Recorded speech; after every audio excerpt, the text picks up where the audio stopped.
Now, the Great Lakes, I think are quite. There are, a lot of diving happens. Yeah, there is. Yeah. There's quite a lot of wrecks. I think. Yeah, I mean the Great Lakes wreck diving is fantastic. They nearly all went down in November. There's a lovely song of when the Evan Fitzgerald went down. It went down in November, and there's this lovely, beautiful song about shipwrecks in Great Lakes, and they did nearly all go down in November. Right. It's a funny old place to be because when ships come in through the Sabine Seaway, the Great Lakes waves are very short frequency, so it's really hard on the ship and it's really cold. So the steel is very brittle, and the older ships just couldn't take it. I mean, they're big, aren't they? I mean, they're big ships, they're proper big ships. I mean, you dive any of the Milwaukee or the Prince William or any of these ships I know really well. These are big ships. I mean, the lakes are big. I mean, Lake Michigan's 300 miles north to south and 80 miles across. It's like a sea. I mean, it is looking out. I mean, you can't see the other side. No, huge. And deep, cold, and because there's fresh water, there's not much that really grows on the wrecks. So when you dive a wreck in the Great Lakes, particularly deep ones, it's just like landing at this table. Yeah. It's got silt on it, but there's no big, beautiful growth. There's no troll or anything. It's got that feeling of, it's a ship on bottom. Yeah. There's no sort of fish coming in and out and all the big rails that are suddenly this big with, hard corals and stuff. It's a ship on bottom, so people's lives are there. It's got an amazing sense. So I've done a huge amount of shipwreck diving in the Great Lakes, mostly in Michigan and Superior. And then that's when I started ice diving too. Oh, okay. Yeah. So let's talk a little bit about the ice diving. Obviously, you said you've been spending some time diving in Antarctica. Yeah, that's right.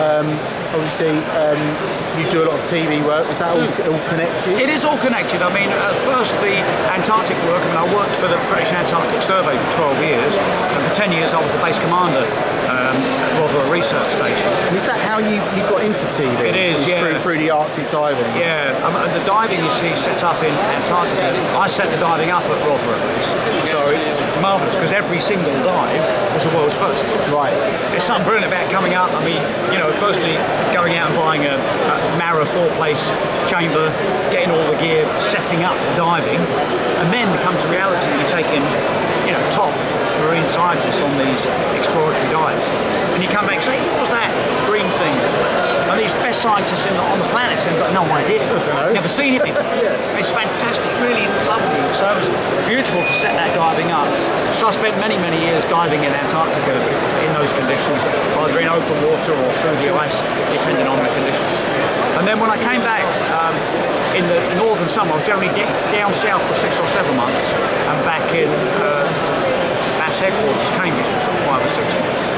I then got voted in as the Vice President of the Royal Geographical Society. Right, okay. So in my work at the Royal Geographical Society, I was one of the people that was advising the BBC on projects. They come to the ideas. Do you know any extreme fishermen? What's it like to dive in Lake Titicaca? What do we need to think about when we're diving at 10,000? All these big geographical projects that we can support. So I was helping generally research and ideas, introductions and networks. And then one great day they came and said, would I consider presenting science and patrol programs? So I said yes. And I'd left the British Antarctic Survey at that time. I left BAS in 2002, and it was about 2004 that the BBC asked me to begin, 2003 actually, begin presenting television programs. So what was the first one that you did? I did 2 at the same time. I did one called Take One Museum, and another one called Meltdown. So Meltdown was a classic 1 hour on climate change. So I'd been working on the science project in Greenland that I knew about, so we used Greenland and London and various regions in Britain to tell a big climate change story. And then at the same time I ran a series called Take One Museum. And it was like as live. So I'd go in a museum and the strap line was, you take an explorer into a museum, what can he get out of it in 30 minutes? So it was as live. I'd go in a museum with a film crew. I'd already have a recce, and I'd whiz around, and in a half an hour I'd find and tell all the big stories that meant something to me. And then we'd do it 2 or 3 times, and the best one went out. So there was no sort of re-editing or anything. I loved it. Take One Museum, Meltdown, and then I did Voyages of Discovery, a big series of old explorers all over the world.